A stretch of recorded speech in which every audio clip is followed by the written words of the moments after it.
On my parents' anniversary, I gifted them a mysterious box, but to my shock, my mom put IT aside and insulted me by calling me a freeloader who couldn't live on my own. My father added, "We don't need your cheap gift, take IT and GET out." I couldn't help but laugh and told them what was inside the box. Now they won't stop calling, begging. I was just 13 years old when everything in my life changed. That morning started like any other. Dad gave me a kiss and said goodbye before leaving for work. He was a site manager at a construction company. Mom didn't even look up from her phone when he left. I remember thinking how strange that was. They used to be so loving toward each other. My name is Betty Thomas, and that was the last time I ever saw my dad alive. That afternoon he collapsed at work. They said it was a massive heart attack. I was in math class when the principal called me to her office. Mom was already there. Her makeup looked perfect, even after hearing such terrible news. "Your father's gone, Betty," she said in a calm voice. Too calm. I burst into tears, but Mom just sat there, lightly patting my back like it meant nothing. Later that evening I heard her talking on the phone with her friend Laura. I wasn't trying to listen, but our house had thin walls and I could hear everything. "Actually, Laura, this might be for the best," she said quietly but clearly. "Being a widow sounds better than being divorced. Plus, I get to keep everything without dealing with lawyers." Then she laughed. Yes. She actually laughed. I know. She continued. "I'll act like the sad widow at the funeral. I've already picked out the perfect black dress." I was sitting on the stairs, holding my hand over my mouth to stop myself from screaming. Dad's sister, Aunt Helen, was the only one who seemed to see the truth. While everyone else gave their sympathy to my heartbroken mother at the funeral, Aunt Helen just stood there, shaking her head. She knew. She had always known how badly Mom treated Dad. Mom didn't take long to move on. Just 4 months later she started inviting a man over for dinner. His name was Peter Fernandez, and he had 2 kids from a previous marriage. Adam, who was 12, and Joyce, who was 11.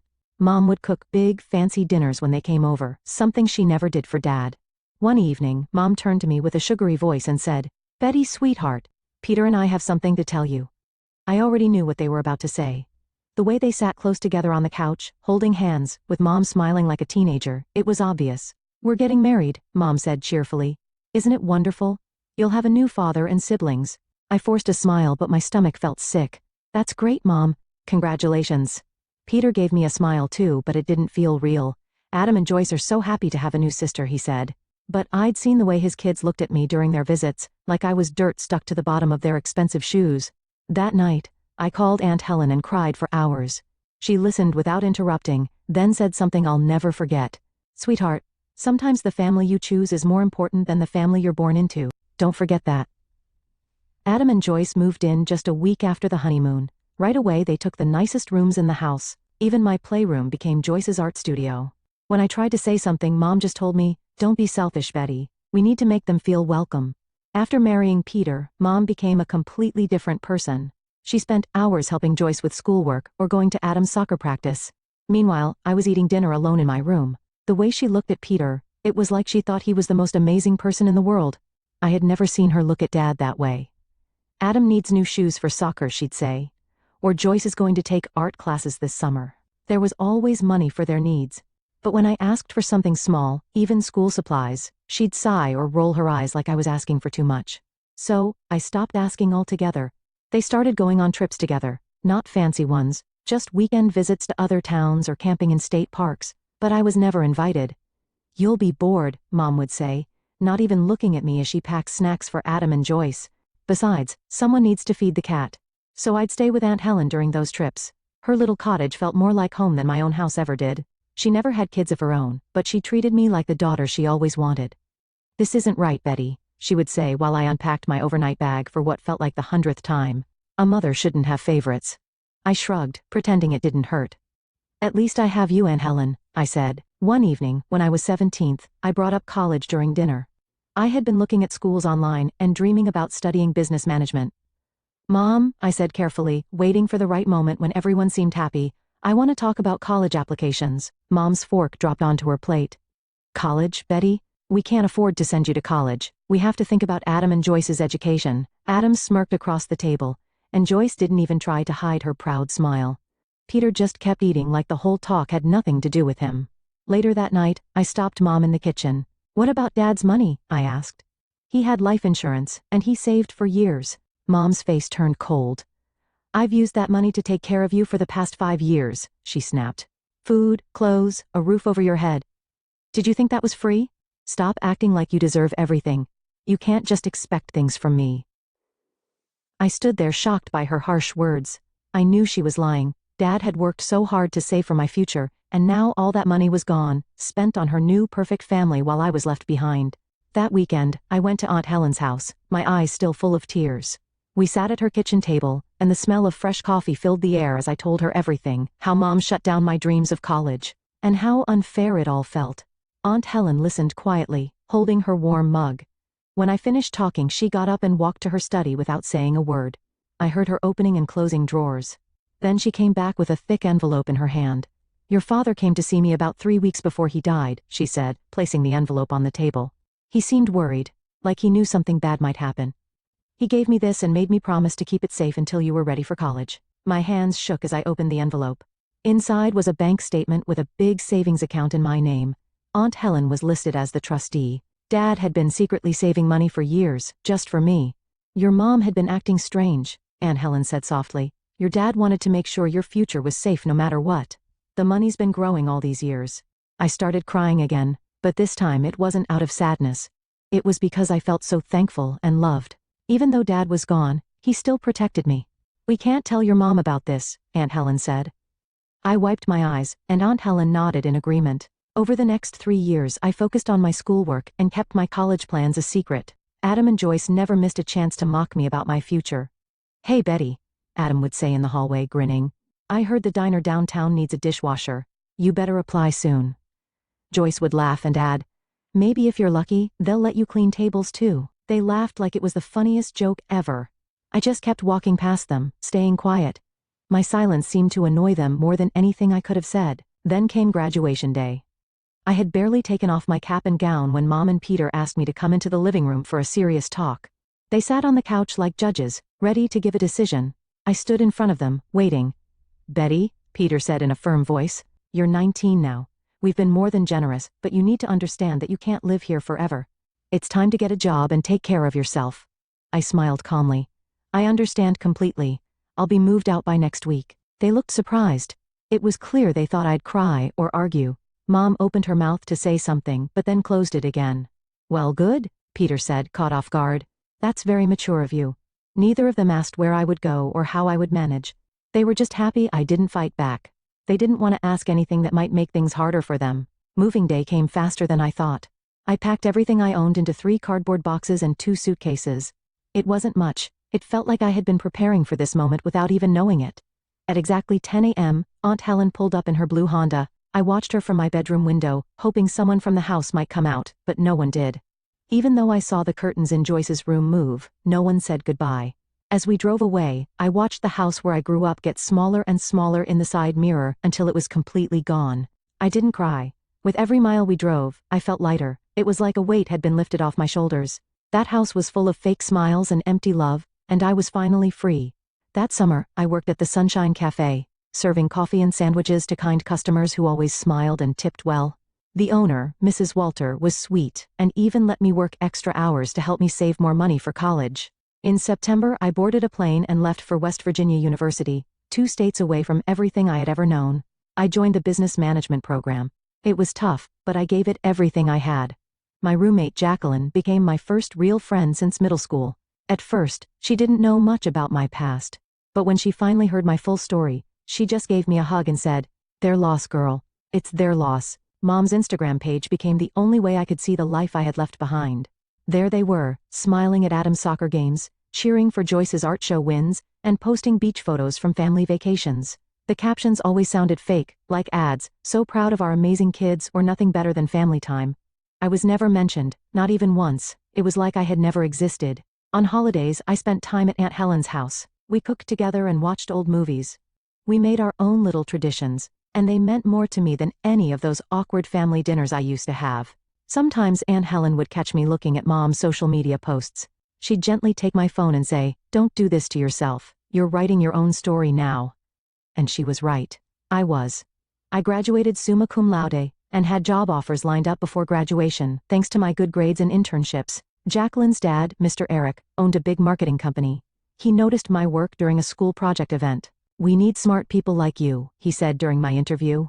Your professors speak very highly of you. I started as a junior analyst, but I didn't stop there. I stayed late, took on extra work, and studied market trends in my free time. Within 6 years, I got promoted twice and saved enough money for down payment on my own apartment. The day I signed the papers, I stood in my empty living room, holding the keys, and finally let myself cry. But these weren't sad tears. They were happy ones, tears of pride, success, and knowing I had done this all by myself. Then something amazing happened. One morning, about 8 years after I started at the company, Mr. Eric called me into his office. "We're creating a new position," he said, handing me a folder. "Senior Director of Strategic Development. The board and I agree. You're the right person for it." I opened the folder and almost gasped when I saw the salary. It was more money than I had ever imagined earning, especially at my age. I never felt the need to show off online. Sure, I had social media, but I mostly posted pictures of pretty sunsets or cozy coffee shops. Aunt Helen was the only one who knew about my promotions, my new apartment, or the black Mercedes I bought as a reward for getting the director job. "You've earned every bit of it," she would say, full of pride. Whenever I told Aunt Helen about my achievements, she always cheered me on. Meanwhile, Adam and Joyce's social media pages were full of boring things they made look important.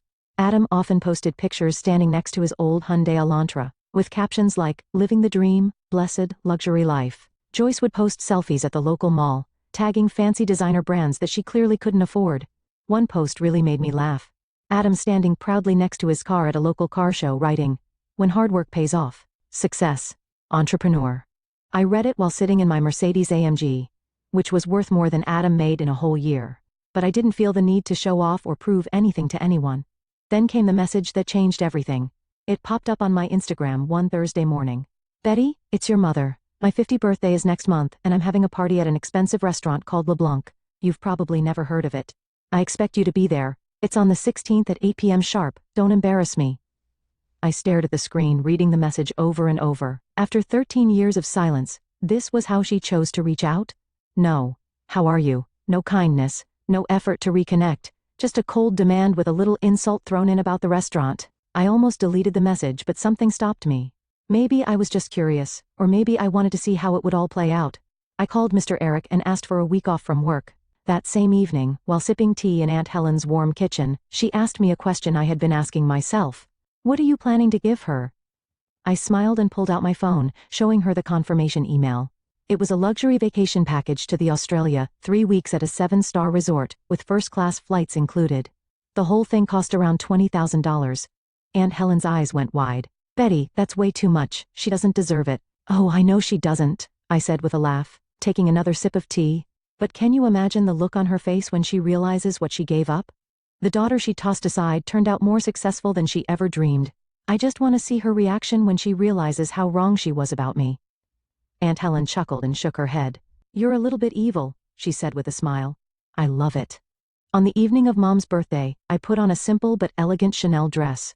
It looked classy, and its price could have bought 10 of the flashy outfits I'd end up seeing that night. I took a taxi to the restaurant on purpose, knowing it would add to their false ideas about my life. LeBlanc was exactly what I thought it would be. The kind of place that only impressed people who had never eaten at a truly fancy restaurant. They served frozen seafood, and just added gold flakes on desserts to make it seem expensive. I had been to business dinners at places so fancy that this restaurant looked more like a diner in comparison. A hostess led me to a private room where the party was already going strong. Mom sat at the head of the table in a sparkly sequined dress that shined under the chandelier. Peter sat next to her with Adam and Joyce on either side, acting like they were royalty. The rest of the table was full of family members I hadn't seen in over 11 years. There was Aunt Laura, who used to pinch my cheeks way too hard, and Cousin Christina, who always talked non-stop about how great her kids were. A bunch of other familiar faces from my past were also there. Mom looked at me for just a second, then gave a fake smile. "Oh, Betty, you actually came. You could have dressed up a little more for the occasion." I quietly took my seat at the far end of the table, and watched everything unfold. Aunt Laura gave Mom a set of scented candles. "It's from that nice little shop at the mall," she said proudly. Mom acted like it was something very special, like it was made of gold. Then Cousin Christina gave her a gift card to a spa for a relaxing day, she said with a big smile. Mom squealed with happiness again. The gifts kept coming. A cookbook, a vase, a basket of bath stuff. Mom acted like each one was the most thoughtful thing ever, making sure to thank everyone loudly. Then it was Adam and Joyce's turn. They stood up together, smiling like they had just won a prize. "Mom," Adam began. It still felt weird to hear him call her that. Joyce and I saved up to get you something really special. Joyce pulled out her phone and showed a photo. It's a 75-inch smart TV. We already had it delivered and put up in your living room. Mom started crying right away. She hugged both of them tight. My wonderful, generous children. I can't believe this. You must have saved up for so long. Then, finally, everyone looked at me. I reached into my purse and took out a small box. It was simple, but nicely wrapped. Mom's smile disappeared instantly. Her face changed. What's this supposed to be? Just open it and see, I said quietly, but she didn't open it. Instead, she got angry. Her face turned red. This is exactly what I expected from you, she said sharply. You show up in that plain dress, probably the only nice thing you own. You take a taxi because you can't even afford a car. And now this tiny box. What could possibly be in there? A gift card to McDonald's. She threw the box back at me. It slid across the table and scratched the cheap surface. Adam and Joyce giggled behind their hands. Some guests looked uncomfortable. Others seemed to be enjoying the drama. Peter just kept eating his dessert like nothing was happening. I calmly picked up the box and brushed off a few crumbs from the tablecloth that had stuck to the pretty wrapping. The room was completely quiet. Everyone was waiting to see what I would do next. You know what's funny, Mom? I said, my voice steady. Inside this little box is a receipt for a luxury vacation to the Australia. First-class flights, a 7-star resort, everything included. It's worth $20,000. Mom's face turned pale. Joyce dropped her fork with a loud clatter. That's not possible, Mom stuttered. You can't afford something like that. You're lying. I couldn't help but laugh a little. You'd know what I can afford if you had cared about my life even once in the last 13 years. But since you didn't, let me update you. I'm a senior director at Eric Marketing Group. I own an apartment in the city. And that taxi you made fun of, I took it because I didn't want to leave my Mercedes parked in this neighborhood. Adam's mouth hung open. Joyce wasn't smiling anymore. And since you think I'm such a failure, I continued as I slipped the box back into my purse, and clearly don't want anything from me, I won't bother you anymore. Enjoy the TV. I heard the screen is almost as good as the one in my home theater. I stood up and walked out with my head high. The sound of my heels echoed in the quiet room. No one said a word. The restaurant host called a taxi for me, and I went straight to Aunt Helen's house. She was already waiting, with 2 cups of tea ready on the coffee table. I told her everything that had happened. Some people never change, she said, shaking her head. Your mother has always cared more about looking good than actually being good. We were still talking when my phone started ringing. It was an unknown number, but I knew who it was. Betty, sweetheart. Mom's voice sounded overly sweet. I had no idea how she got my number.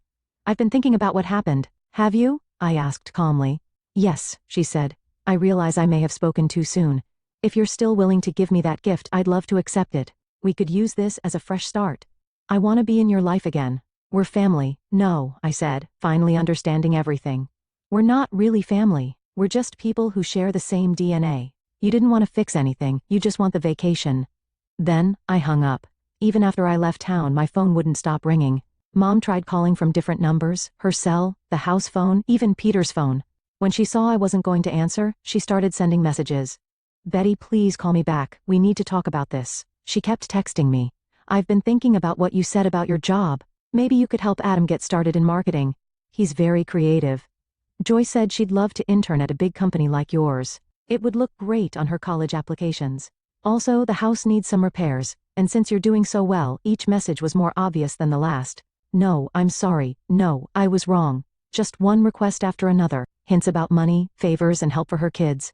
It felt like watching someone at a casino trying to win back what they lost. But in this case, what Mom lost wasn't money. It was me, her daughter. I read each message without feeling much. It was like I was reading a work report. I started noticing the patterns, like a study in how people try to get what they want. She used different tricks. Guilt. I'm your mother. How can you ignore me?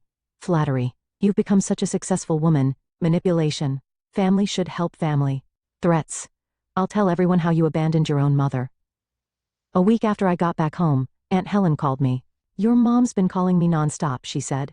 And guess what? She showed up at my house today, if you can believe it. She demanded that I give her your address. What did you tell her? I asked, though I already knew the answer. I told her to leave my property or I'd call the police.